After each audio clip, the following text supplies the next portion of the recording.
शरद पवार यांचा मातोश्रीमध्ये प्रवेश झाला होता त्यावेळेस TV9ला एक बातमी फिरत होती की अमोल शिंदे आणि शिरीषदादा चौधरी यांचासुद्धा प्रवेश आणि पुढे क्वेश्चन मार्क होता.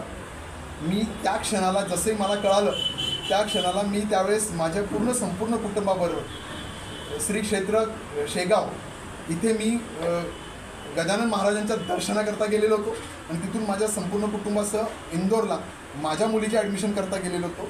मी कारमधून तो लगेच व्हिडिओ जाहीर केला आणि माझं स्पष्टीकरण त्यावेळेसच दिलं गेलं होतं. माननीय आमदार बोलले, मी जसं आता प्रेसमध्ये सांगितलं की त्यांनी ते कुठल्याही पद्धतीत त्यांना जमेल त्या पद्धतीत खोटा व्हिडिओ का तयार करून टाकेन, आपण त्यांनी टाकून तर दाखवा की मी होतो ते. हे मला त्यांना चॅलेंज नाही तर मी राजकारणातून संन्यास घेईल असं मी त्यांना म्हटले नाही तर त्यांनी राजकारणातून संन्यास घ्या. त्यांना 8 दिवसाचाही वेळ दिला नाही. मला पुन्हा एकदा आमदारांची क्यूज करायची वाटते. मी प्रश्न जे विचारले जाते ते स्थानिक पातळीवर असलेल्या इथल्या गोरगरीब आणि शेतकऱ्यांचे प्रश्न मी विचारतो. इथले जे प्रश्न आहेत त्यांना वाचा फोडण्याचं माझं काम आहे. त्याच्याकरता पक्षश्रेष्ठीकडनं बोलावं आणि त्यांनी माहिती द्यावी याची गरज नाही आहे.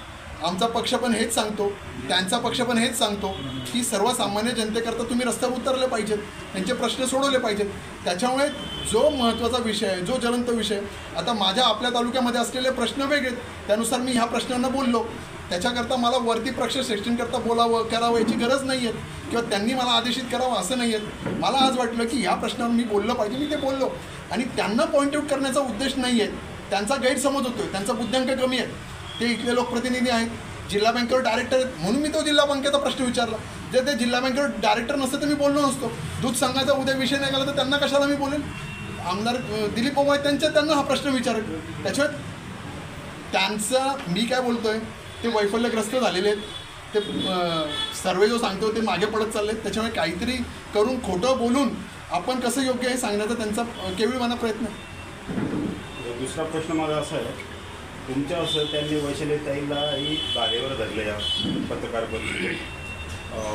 त्यात असं सांगितलं बरेचसे पावसाळ्यात ते बेडूक येतात आणि त्यांनाही डराव करण्याची सवय असते, तशा पद्धतीने करायला लागले आणि आमदारकीचे स्वप्न पडायला लागलं. दुसरा असा आरोप होता की शैक्षणिक माध्यमातून कुठल्या विक्रेत्यांना आताशी धरून मोठ्या प्रमाणावर संस्थेत कमिशन घेतले जात आहे आणि तो प्रश्न मी लावून धरणार आहे असं त्यांनी एक प्रश्न उभा केला शिक्षण संस्थेच्या माध्यमातून. खरं तर मागच्या इलेक्शनला अमोल शिंदेने केलेली वाघाची डरकळी इतकी मोठी होती की ते त्याच्यात घाबरलेले आहेत. त्यामुळे डराव आणि याचा काही विषय राहिलेला नाही. मला एक बरं झालं तुम्ही विषय काढला. एक मुद्दा मला सांगायचं वाटतं की त्यांनी असं सांगितलं की अमोल शिंदे हे मातोश्रीवर गेलेत आणि त्यांना तिकिटाचं हे केलं आणि ते वैशाली त्यांनाच तिकीट जाहीर झालेलं होतं म्हणून त्यांनी ते परत आलेत आणि वैशालीताई आणि मी आम्ही दोघं घरातलं आहोत, इथल्या राजकारणाबद्दल आम्ही एकत्र बोलून विषय सोडून घेऊ असं त्यांनी TV9च्या मुलाखतीला किंवा त्याच्या याला आलेलं कदाचित ते तुम्ही पण बघितलं असं. माहिती आहे का तुम्हाला त्यांनी असं उत्तर दिलं. म्हणजे ही काय घराशाही आहे का? आमच्या इथला पाचोरा वडगाव तालुक्यातला मतदार तुमच्या खिशातच आहेत आणि तुम्ही मिळूनच ठरवाल की इथला आमदार कोण होईल असं आहे का? म्हणजे मी आणि वैशालीताई किंवा माझी बहीण आम्ही दोघं भाऊ मिळून ठरवून घेऊ की इथला होणारा आमदार कोण राहील असं नाही होत मित्र हो. इथली जनता ठरवेल की इथला होणारा आमदार कोण आहे. मला आमदार होण्याची घाई नाही आहेत, मला काही कुठलाही घाई नाही आहेत. जनता ठरवेल अमोल शिंदे आमदार होणार की नाही होणार. राहिला दुसरा शाळेचा प्रश्न.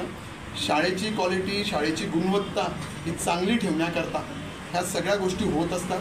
त्यांनी ह्या सगळ्या गोष्टी प्रूव्ह कराव्या. ते नेहमी म्हणतात की मी असं करेल तसं करेल, मागे बोलले होते हा ट्रेलर आहे आणि मग पिक्चर वेगळा आहे असं नेहमी बोलतात. त्यांनी यावं. मी टप्प्याटप्प्याने किशोरप्पांच्या सगळ्याच गोष्टी योग्य वेळेस योग्य पद्धती उघडणार आहेत. मला वैयक्तिक आयुष्यावर जायचं नाही. त्यांनी वैयक्तिक आयुष्यावर मला किती त्रास दिला आहे की एखाद्या राजकारणामध्ये एखादी व्यक्ती पुढे येऊ नये आणि त्याला कसं संपून द्यावं. कालच्या त्यांच्या वाक्यातही हे वाक्यात होती की त्याची एवढी हिंमतच कशी झाली. मला इतकं वाईट वाटतं की एखादी बहुजन समाजाचा नेता पुढे येत असेल आणि तो राजकारणात चांगलं काम करू इच्छित असेल तर त्याला संपवण्याची भाषा. उद्या माझ्या जीवाला बरं वाईट काय झालं तर मी हिंमत कशी झाली असं बोलण्याचं इतकं त्यांचं धाडस कसं होऊ शकतं हे सगळी जनता बघते. मी काही कमजोर नाही पण असं बोलून सुद्धा ती त्यांची मनोवृत्ती ते किती विकृत आहात हे सगळं दिसून येतं. येणाऱ्या विधानसभेला इथे जास्त मतांनी निवडून येतील असा एक अंदाज त्यांनी बांधला आहे आणि हा जो भाजप खासदाराचा जो लीड आहे 16,000 कदाचित तो त्यांच्यामुळे मिळाला आहे असा एक त्यांचा बोलण्याचा कल होता. त्याबद्दल काय? ते एकदम बरोबर बोलले की येणाऱ्या विधानसभा निवडणुकीमध्ये जास्त मतांनी निवडून येतील असं ते अमोल शिंदेबद्दल बोलले, त्यांच्या वैयक्तिकरित्या बोललेले नाही. मला क्लिअर करून देतो, कारण की त्याचं असं कारण आहे की जे सर्वे किंवा जी काही गोष्ट वरपर्यंत गेलेली आहे तर येणारं तिकीट हे कदाचित त्यांना मिळणारच नाही आहे. ही जागा जर कधी युती म्हणून झाली तर पूर्वी भारतीय जनता पार्टी अमोल शिंदे म्हणूनच सुटणार आहे. हे जवळजवळ काळ्या दगडावरची रेग आहे, हे त्यांनाही कळतं, त्याच्यावर तो काही विषय नाही.